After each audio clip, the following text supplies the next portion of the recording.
He was supposed to be my partner, my shield in a city that eats rookies alive, but one kiss on that rooftop cracked us wide open. Now there's a gun between us and the secret that could ruin both our badges forever. Harris thinks he owns me with his threats. Mason's betrayal drags me back to the streets I swore I'd leave. And Adrian, the man I swore I'd never want, stands ready to burn it all to keep me safe. The burner phone in my pocket holds every lie we could bury or every truth that could bury us. Sirens close in. Harris's venomous smile dares me to fold. But Adrian's eyes, raw, broken, wanting, whisper that running might be the only way we win. One shot shatters the night, my choice exploding with it. Will I betray the badge I bled for? The man I'd give anything to keep? For myself? If you think you know how this ends, think again. I was 24 when I stepped into the precinct for my first day as a rookie cop. My badge still shiny, my stomach knotted tight. My name's Tyler, and I'd grown up in a neighborhood where sirens were lullabies and trust was a luxury. I became a cop to prove I could be better than the ones who'd roughed up my dad for sport,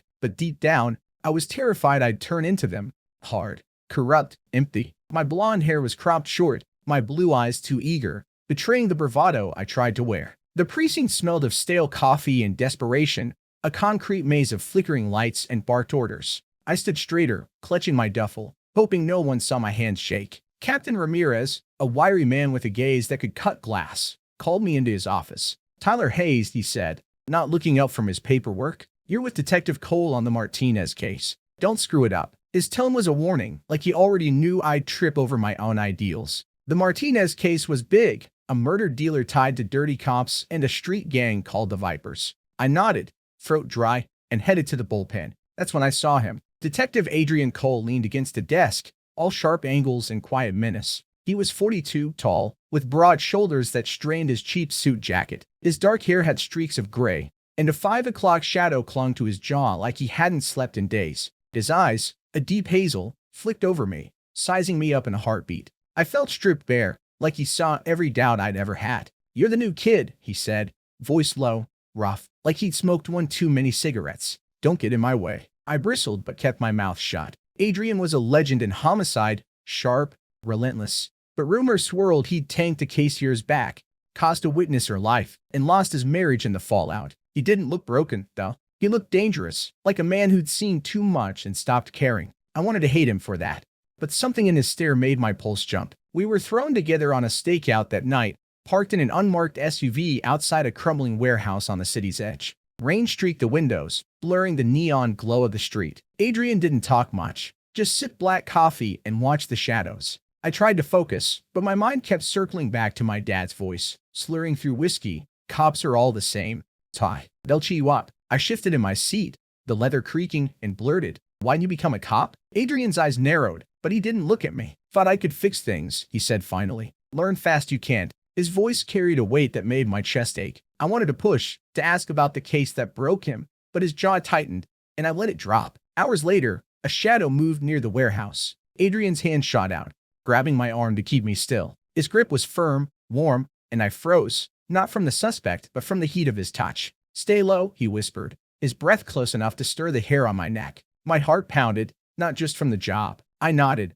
pulling away, but his fingers lingered a second too long. Back at the precinct, I couldn't shake it. In the locker room, I thanked him for the save, my voice too loud in the quiet. He was changing, his shirt half unbuttoned, revealing a glimpse of taut muscle and old scars. "Don't make a habit of needing me," he said, but his eyes locked on mine, sharp and unreadable. I swallowed hard, my mouth dry, and turned away, pretending to fumble with my gear. My skin burned where he'd touched me, and I hated how much I wanted him to do it again. The next day, Adrian tore into me for a typo in my report, his voice like a whip in front of the squad. "You think this is a game, rookie?" he snapped. I stood there, face hot, muttering an apology, but his stare wasn't just anger. There was something else, something that made my stomach twist and my thoughts spiral. I didn't know what it meant, but I knew I was in trouble. That night, alone in my tiny apartment, I replayed it all, his grip, his voice, the way he looked at me. I'd never felt this before, not with anyone. I dated guys in secret, quick hookups in dark bars, but this was different.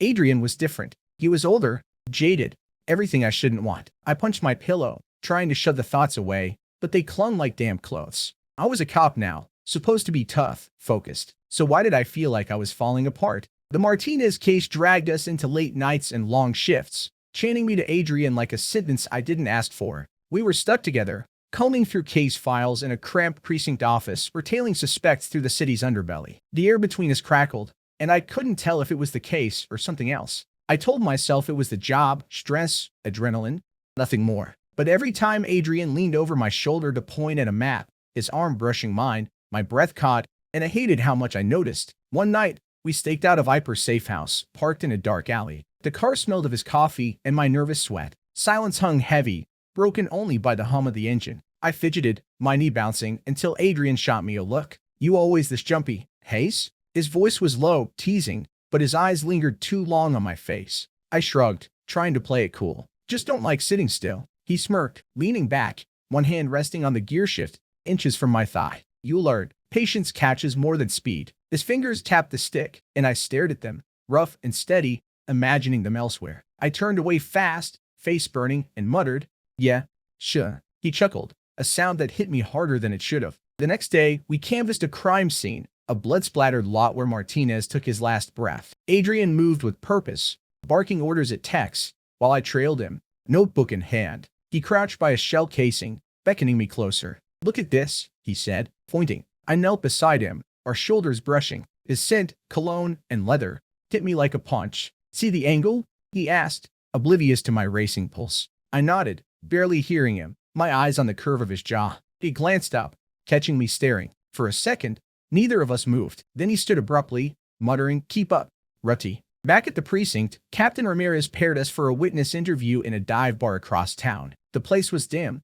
reeking of beer and regret. We sat across from a jittery informant, some lowlife named Eddie who swore he saw a cop with the Vipers. Adrian leaned forward, elbows on the table, his intensity pinning Eddie like a buck. "You sure it was a badge?" Adrian asked, voice sharp. Eddie nodded, sweating. I scribbled notes, but my eyes kept drifting to Adrian, his rolled-up sleeves, the way his forearms flexed. When he caught me looking, he raised an eyebrow, and I fumbled my pen, cursing under my breath. Later, in the bar's parking lot, Adrian lit a cigarette, the flame lighting his face in sharp relief. "You're distracted," he said, exhaling smoke. It wasn't a question. I shoved my hands in my pockets, heart hammering. "Just tired," I lied. He stepped closer, too close, the cigarette's glow reflecting in his eyes. "Don't lie to me, Tyler," he said, my name sounding different in his mouth, like a secret. I froze, wanting to bolt, wanting to stay. "I'm not," I said, voice cracking. He tilted his head, studying me, then flicked the cigarette away. "Good, keep it that way." That night, we ended up at the precinct gym after hours, both too wired to go home. Adrian was lifting weights, his shirt clinging to his back, sweat tracing lines I couldn't stop watching. "Spot me," he called, lying back on the bench. I stood over him, hands hovering, my pulse loud in my ears. His knuckles grazed mine as he gripped the bar, and I flinched like I'd been shocked. "You good?" he asked, smirking again, like he knew exactly what he was doing. I nodded, jaw tight, and stepped back when he finished, needing air. In the locker room, I splashed water on my face, trying to shake the heat under my skin. Adrian walked in, towel slung over his shoulder, hair damp. "You're not bad for a rookie," he said, leaning against the sink next to me. His arm brushed mine, deliberate or not, and I froze again. "Thanks," I mumbled, staring at the tiles. He didn't move, his presence heavy, pulling at something I wasn't ready to name. "You gotta toughen up, though," he added.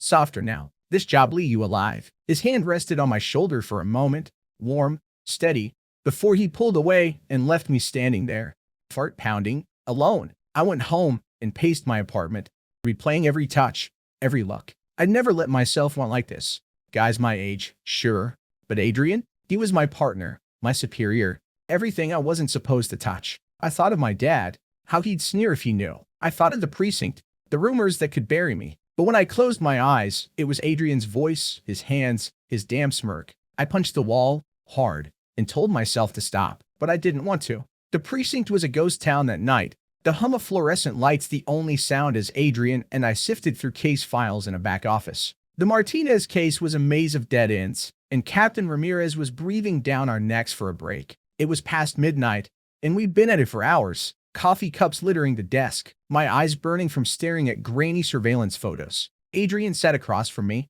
tie loosened, sleeves rolled up, his focus razor sharp. I tried to match his intensity, but my gaze kept slipping to the way his fingers moved over the papers. Deliberate, strong, focus. "Hayes," he said without looking up, catching me again. My face heated, and I muttered, "I'm trying." He snorted, a half smile tugging at his lips. and something in me snapped loose. I pushed my chair back, needing air, but the room felt too small, like his presence was swallowing it whole. "You're always on me," I said, sharper than I meant. "What's your deal?" He leaned back, as narrowed. "My deal is your green. In this case, I'll chew you up if you don't get your head straight." His voice was low, but there was an edge to it, like he was holding something back. I stood, pacing to the window, staring at the dark street below. Maybe I'm not the one distracted.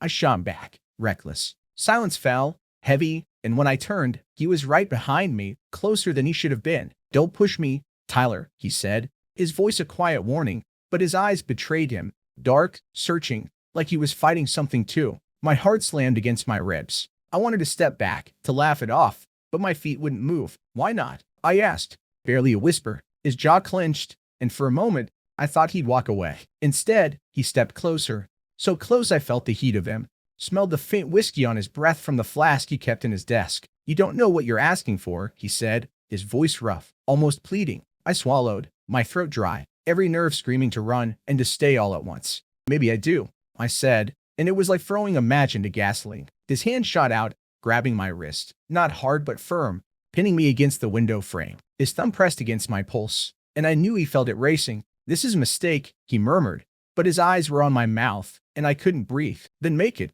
I said, reckless, desperate. He hesitated, just a heartbeat, then leaned in, his lips crashing into mine. It wasn't gentle, it was hungry, raw, like he'd been holding back for years. I kissed him back, hands fisting in his shirt, pulling him closer. His stubble scraped my skin, his hands slid to my waist, and for a moment, the world was just us, nothing else mattered. But then he pulled back, breathing hard, his forehead against mine. "We can't," he said, voice jagged. "This'll ruin us." I gripped his shirt tighter, my chest aching. "I don't care," I lied, but my voice shook, betraying the fear clawing at me. What were we doing? He was my partner, older, jaded, everything I wasn't supposed to want. I thought of my dad's disgust, the precinct's gossip, my career still fragile, barely begun. But Adrian's hands were still on me, and I didn't want him to let go. "You don't mean that," he said, stepping back, his hands falling away. The loss of his touch hit like a punch. "Adrian," I started, but he shook his head, turning away, running a hand through his hair. "Go home, Tyler," he said, not looking at me. This didn't happen, but it had, and we both knew it. I grabbed my jacket, my hands trembling, and stormed out, the kiss burning in my mind. I wanted to hate him for pulling away, but all I could think about was how his lips felt, how his hands had steadied me even as they set me on fire. Outside, the city was quiet, the air cold against my flushed skin. I walked to my car, my thoughts a mess. I'd crossed a line I couldn't uncross, and the fear was real now, fear of losing my job, my purpose, myself. But worse was the ache, the need for him that wouldn't quit. I slid into my car, gripping the wheel, trying to shove it all down. I'd always kept my desires locked away, hidden in quick, secret moments with guys I'd never see again. But Adrian wasn't a stranger. He was my partner, my mentor, and now something else entirely. I didn't know if I was ready for what came next, but I knew I couldn't go back. The kiss haunted me, a ghost I couldn't shake. Adrian and I didn't talk about it, but it lived in every glance, every moment we were too close in the precinct's tight quarters. We were neck-deep in the Martinez case, chasing leads on dirty cops, and the pressure was crushing us. I kept my head down, filing reports, but my skin buzzed whenever Adrian was near. He acted like nothing had changed, clipped orders, sharp critiques, but his eyes betrayed him, lingering on me when he thought I wasn't looking. That night, we were holed up in a surveillance van, watching a Viper drop point. The air was thick, the radio crackling with static. Adrian's knee brushed mine as he adjusted the binoculars, and I froze, my pulse spiking. "Pay attention," he muttered, but his voice was softer than usual, almost strained. I nodded, staring at the grainy feed, trying to ignore the heat of his leg against mine. Then my phone buzzed, a text from Mason, my old friend from the neighborhood. "Meet me. That's something on the Vipers. Urgent." My stomach's ache. Mason always meant trouble. I slipped out after the shift, telling Adrian I had to handle something personal. He frowned, eyes narrowing, but didn't push. I met Mason in a dingy diner, his face gaunt, as darting like he was running from something. "Ty, I heard shit," he said, voice low. "Cops on the take, working with the Vipers. One of them's your partner." My blood ran cold. "That's bullshit," I snapped, but doubt crept in. Adrian's cynicism, his secrets, could he be dirty? Mason slid me a burner phone. "Proof's on there. Be careful, man." I shoved it in my pocket, my mind reeling. Back at the precinct, I couldn't look at Adrian the same. We were in the evidence room, sorting through case photos, when Detective Harris, Adrian's rival, sauntered in. Harris was all slick charm and sharp ambition, always gunning for Adrian's spot. "Late night, boys," he said, smirking, his eyes flicking between us. I stiffened, feeling exposed. Adrian didn't flinch, just kept stacking files. "It to the point, Harris," he said, voice flat. Harris leaned closer, his smile venomous. "Heard you two are real close lately." "Too close, maybe." My heart stopped. He knew something, or he was fishing. Adrian's hand paused, his jaw tight. "Watch your mouth," he said, low and dangerous. Harris chuckled,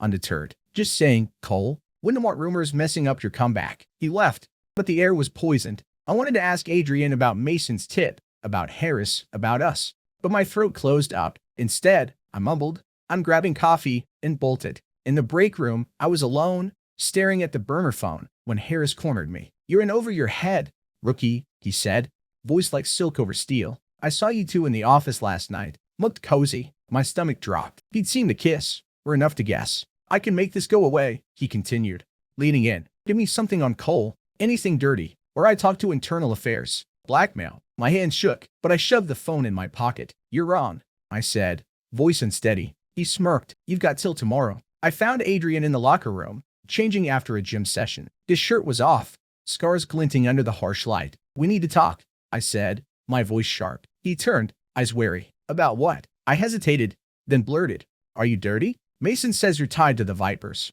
His face darkened, and he stepped toward me, voice loud. "You believe that shit?" I wanted to say no, but Harris's threat and Mason's words choked me. "I don't know what to believe," I admitted, hating how small I sounded. Adrian grabbed my shoulders, pinning me against the lockers. "You think I'd risk everything for that?" he hissed. His hands were hot, his face inches from mine, and despite everything, I wanted to kiss him again. "Then why's Harris sniffing around?" I shot back. "He saw us, Adrian. He's threatening to talk." Adrian's grip tightened, his eyes blazing with something raw, fear, anger, maybe both. "You told him something?" he demanded. "No." I shoved him off, my chest heaving. "But you're not telling me everything either." He stepped back, running a hand through his hair. "This was a mistake," he said, voice cold. "We're done. Tyler, keep your head down and do your job." The words hit like a blade. I wanted to scream, to grab him, to make him take it back. But he walked out, leaving me alone with the echo of his words. Harris's threat loomed, Mason's accusations gnawed at me, and the precinct felt like a trap closing in. I'd hidden my feelings my whole life,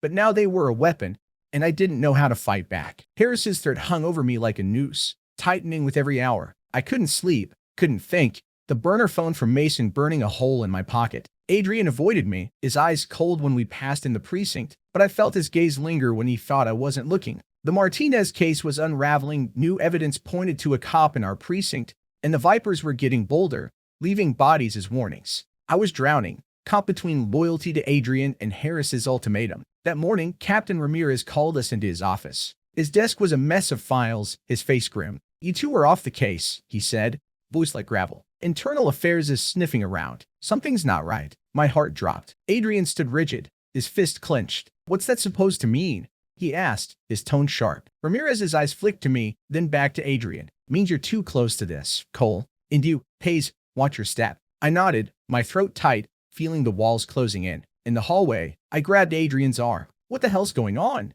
I hissed. He yanked free, his face a storm. "You tell me, Tyler. You've been sneaking around with Mason, haven't you?" His voice was low, venomous, and I flinched. Jealousy laced his words, raw and ugly. "This isn't about Mason." I shot back, my voice rising. "Harris knows about us. He's got something sauce that night." Adrian's eyes darkened, and he stepped closer, crowding me against the wall. "You didn't shut him down," he snarled. "You're gonna sink us both." I shoved him back, anger boiling over. "Me? You're the one with secrets. Mason said you're dirty, Adrian. How do I know you're not playing me?" The words spilled out, fueled by fear and doubt. His face twisted, like I'd slapped him. "You think I'd sell out? After everything?" His voice cracked, and for a second, I saw the man behind the armor. Hunt, rat, human. But I was too far gone. "Then why won't you talk to me?" I shouted. Heads turned, cops glancing our way. Adrian grabbed my jacket, pulling me into an empty stairwell. "You don't get it, do you?" he said, his voice low, shaking. "I'm trying to protect you.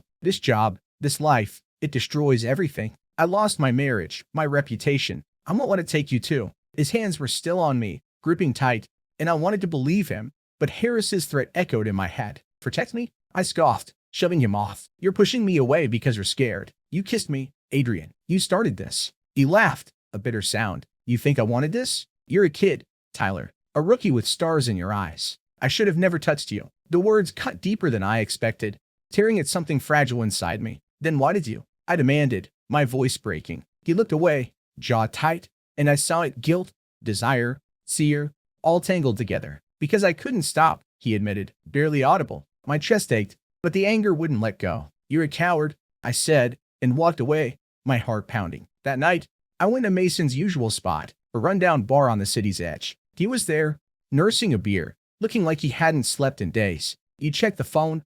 He asked. I started. I nodded, my stomach churning. The burner had grainy photos, Adrian meeting a viper in an alley, handing over an envelope. Told you, Mason said. He's in deep. I wanted to scream that it wasn't true, but the evidence stared me down. Why'd you give me this? I asked. Mason shrugged.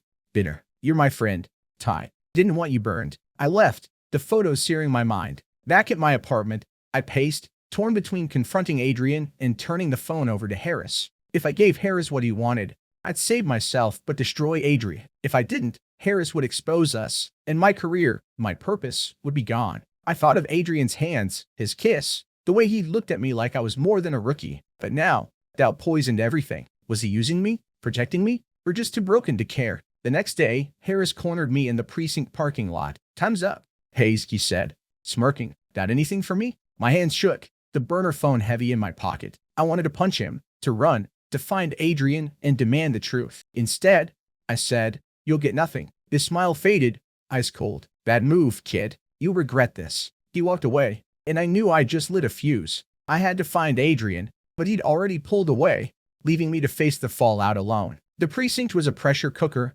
rumors swirling like smoke. Harris's threat had me on edge, and the burner phone with those damning photos of Adrian burned in my pocket. I hadn't seen him since our fight in the stairwell. His words, "You're a kid, Tyler," cutting deeper each time I replayed them. The Martinez case was slipping through our fingers, and internal affairs was circling. I felt like I was betraying everything: my badge, my purpose, myself. But worst of all, I was betraying Adrian. Late that night, I got a text from him. Meet me. Rooftop. Now. No explanation, just a command. I shouldn't have gone, but my feet moved anyway. The precinct rooftop was dark, the city's glow a faint pulse below. Adrian stood by the edge, his silhouette sharp against the skyline, cigarette glowing in his hand. He didn't turn when I approached, but his shoulders tensed. You shouldn't be here, he said, voice rough, like he hadn't slept in days. Neither should you, I shot back, my voice shaking with everything I'd held in. What's this about, Adrian? You push me away, then pull me back. I'm done with it. He flicked the cigarette away, finally facing me. His eyes were raw,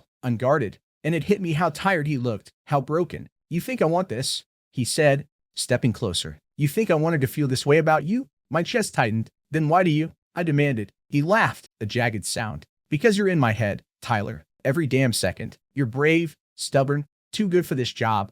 And he stopped, running a hand through his hair. I'm a mess. I fucked up my life once. I won't drag you down with me. I stepped forward, closing the gap, anger and mead warring inside me. You don't get to decide that for me, I said. I saw the photos, Adrian. You with the vipers. Mason gave them to me. Tell me the truth. His face hardened, but he didn't back away. It was a sting, he said, voice low. Undercover. Years ago. I was trying to take them down, but it went south. Cost me everything, my marriage, my trust in myself. Those photos are old, but Harris is using them to bury me. And you. I wanted to believe him, but doubt gnawed at me. Why didn't you tell me? I asked, my voice cracking. You let me think you were dirty. He grabbed my shoulders, his grip tight, desperate. Because I was protecting you. You idiot. This job. These people. They'll chew you up. I've seen it. I can't lose you to that. His thumbs pressed into my skin, and I felt the weight of his fear, his guilt. Then don't, I said, my voice barely a whisper. Don't lose me. His eyes searched mine, and for the first time, I saw him, really saw him. Not the jaded cop, not my partner, but the man who'd been fighting his own ghost longer than I'd known. I leaned in, and he didn't pull away. Our lips met, softer this time, but deeper, like we were pouring everything into it: fear, guilt, mead. His hand slid to my face, holding me like I might disappear. I gripped his jacket, pulling him closer, the world fading until it was just us, raw and real. We stumbled back against the rooftop door, his breath hot against my neck. Tyler, he murmured. My name a plea. I kissed him again, harder, my hands under his shirt, feeling the heat of his skin, the scars I'd only glimpsed before. It wasn't just desire, it was trust, fragile and new, binding us in a way the first kiss hadn't. I'm sorry, I whispered against his lips, for doubting you. He shook his head, his forehead against mine. I'm sorry for pushing you away. I was scared. We stayed like that, tangled together, hearts pounding. He told me about the botched case, the witness he couldn't save, the wife who left when he broke. I told him about my dad, the beatings, the shame I carried for wanting men, for wanting him. It was like stripping ourselves bare. No walls left. But the burner phone still weighed heavy, and Harris's threat loomed. He's got us cornered, I said, pulling back. If I don't give him something, he'll go to internal affairs. Adrian's jaw tightened. Then we fight, he said. Together. His hand found mine, squeezing hard, and I nodded, terrified but sure. We weren't just crossing the line anymore. We were all in, no matter what came next. The city hummed below, oblivious, but up here, it felt like we'd burned every bridge but the one between us. The rooftop confession had bound us, but it also painted a target on our backs. Harris was relentless, his whispers poisoning the precinct. The Martinez case was a ticking bomb, and internal affairs was closing in. I carried the burner phone like a grenade, its photos of Adrian, old but damning, still unturned. Every glance from a colleague felt like a blade, every whisper a threat. Adrian and I were careful, keeping distance in public, but the air between us was electric, impossible to ignore. That night, I got a call from Mason. His voice was frantic. Ty, I'm in deep. Vipers know I talked. Meet me at the old garage, 11 p.m. I hesitated, glancing at Adrian across the precinct bullpen, his head bent over a file. I didn't tell him. I couldn't risk him getting dragged deeper into Mason's mess. I slipped out, the burner phone heavy in my jacket, and drove to the garage, a crumbling relic on the city's edge. Mason was there, pacing, eyes wild. They're coming for me, he said, grabbing my arm. You gotta help, Ty. For old times. Before I could answer, headlights cut through the dark. A black SUV screeched in, and Harris stepped out, flanked by 2 Viper enforcers. My stomach dropped. Well, pays, Harris sneered. Thought you'd be smarter than this. Mason froze, his face pale. You set me up? I hissed at him. He shook his head, desperate. I didn't know. I swear. Harris smirked, holding up a flash drive. This has everything. Your little rooftop moment with Cole, audio from your fights. You're done unless you hand over that phone. My blood ran cold. He'd been watching us, recording us. I gripped the phone, my mind racing. If I gave it up, Adrian was finished, branded as dirty, his career over. If I didn't, Harris would expose us, and my badge, my purpose, would be gone. You're scum, I spat, stepping forward. One of the Vipers raised a gun, and I froze, heart pounding. That's when I heard the screech of tires, Adrian's car. He burst out,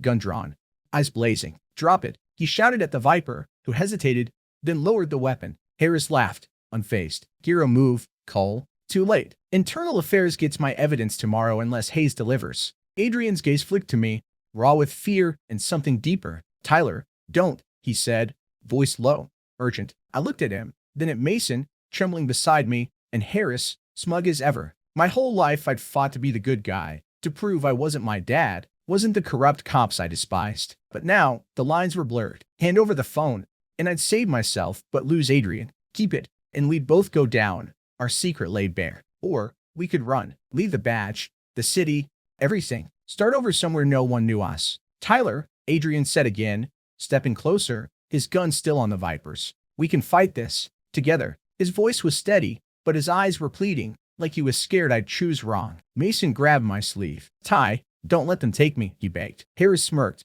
twirling the flash drive. Clock's ticking, rookie. I clutched the phone, my hands shaking. Sirens wailed in the distance, red and blue lights flashing closer. My badge felt heavy, my past heavier. Adrian's hand found mine, just for a second, his touch grounding me. Whatever you choose, he whispered.